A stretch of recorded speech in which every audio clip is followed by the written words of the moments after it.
Hello दोस्तों, आपका इस यूट्यूब चैनल पर स्वागत है। हम शुरू करेंगे पहली क्लास एजुकेशन BA 4 सेमेस्टर से।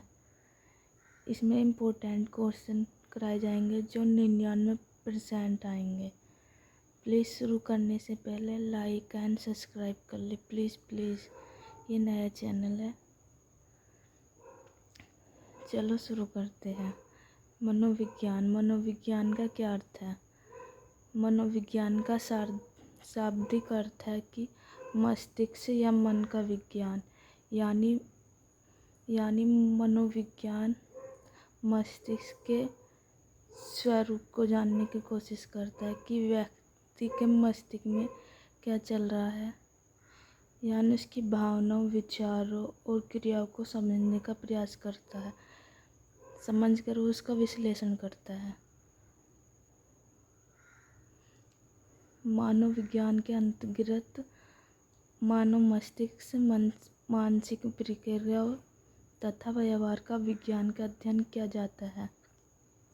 यह व्यक्ति के विचारों, भावनाओं और क्रियाओं को समझने के तथा उनका विश्लेषण करने का कार्य करता है, ताकि मानव व्यवहार और मानसिक प्रक्रियाओं के बारे में विश्वसनीय और वस्तुनिष्ठ जानकारी एकत्र की जा सके। यानी एक प्रकार से तर्कों के आधार पर विश्लेषण किया जाता है मनोविज्ञान का, कि मानव की मानव दशाएं क्या है, मन की मानव दशाएं, मानव की मन की दशाओं के बारे में जानने की प्रयास करता है। इसका उद्देश्य न केवल वर्णन करना है, बल्कि लोग क्या करते हैं यह समझने की प्रयास करता है और भविष्य के व्यवहार की भविष्यवाणी करता है। इससे अगला क्वेश्चन है, शिक्षा मनोविज्ञान क्या है? शिक्षा मनोविज्ञान, जैसे कि मनोविज्ञान के बारे में बताया कि मस्तिष्क या मन का विज्ञान है, उसी प्रकार यह शिक्षा मनोविज्ञान शिक्षण और सीखने का विज्ञान है। चलो पढ़ते हैं। जो शिक्षण तथा सीखने की प्रक्रिया का वैज्ञानिक अध्ययन करती है। यह इस बात पर केंद्रित करती है कि लोग कैसे सीखते हैं, विभिन्न शिक्षण विधियों की प्रभावशीलता, विद्यार्थियों का मानसिक विकास, उनकी रुचियों और क्षमताओं का शैक्षणिक समस्याओं का कैसे समाधान किया जाए उसका पता करती है। यानी शिक्षा मनोविज्ञान शिक्षण की प्रक्रियाओं को समझने का प्रयास करती कि व्यक्ति के मानसिक विकास तथा उसकी रुचि और उसके क्षमताओं का कैसे विकास किया जा सके। उनकी यदि कुछ समस्या है, उसका पता लगाकर उसका निपटारा कैसे किया जा सके, इसका अध्ययन करती है। स्किनर द्वारा इसकी एक परिभाषा दी गई। यदि इसमें आ जाए मनोविज्ञान को परिभाषित कैसे किया जाए, तो इसको लिख कर इसकी एक परिभाषा लिख देंगे तो आपका आंसर सही जाएगा। शिक्षा मनोविज्ञान का एक ऐसा विज्ञान है जो शिक्षण तथा सीखने के व्यवहार का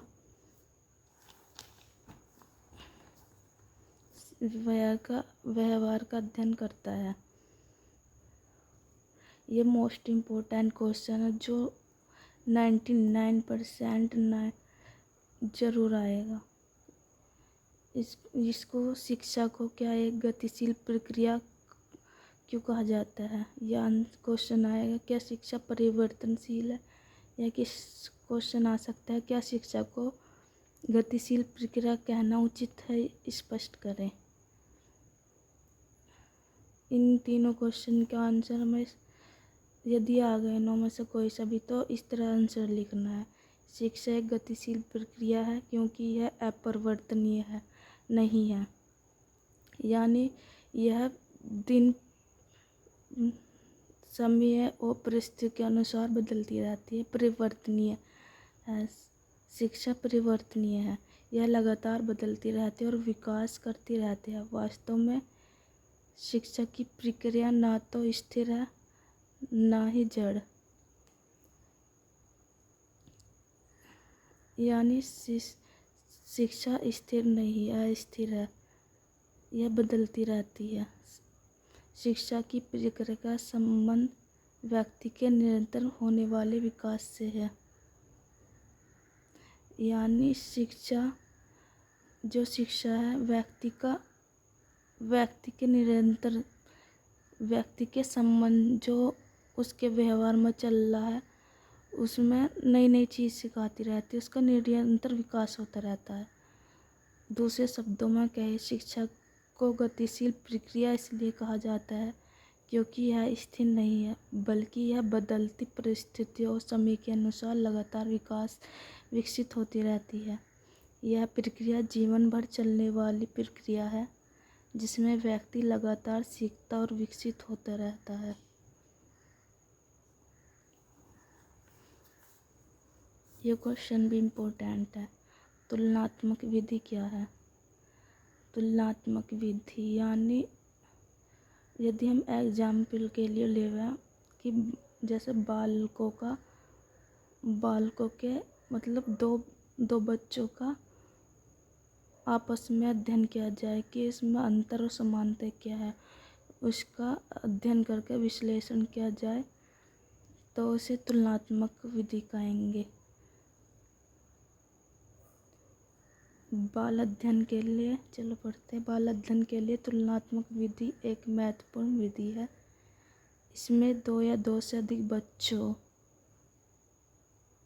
समूह या बाल विकास के विभिन्न पहलुओं की तुलना करके उनके व्यवहार और विकास या क्षमताओं के बारे में जानकारी प्राप्त करने की एक विधि। यानी कि इन दोनों में तुलना क्या है और उनके व्यवहार मतलब उनका आचरण कैसा है, एक बच्चे का आचरण उस बच्चे की तुलना में कैसा है, या उसकी मानसिक विकास या क्षमताओं के बारे में पता लगाया जाता है उस बच्चे के अकॉर्डिंग दूसरे बच्चों के अकॉर्डिंग कि इस बच्चे का व्यवहार कैसा है, उस बच्चे का इसमें कुछ समानताएं है या कुछ अंतर है, उनका पता लगाना और उसका विश्लेषण करना तुलनात्मक है।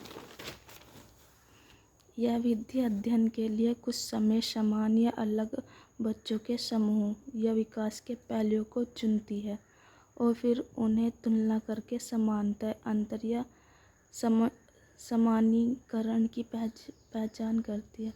सामान्यीकरण यानी किसी सिद्धांत या निष्कर्ष तक पहुँचती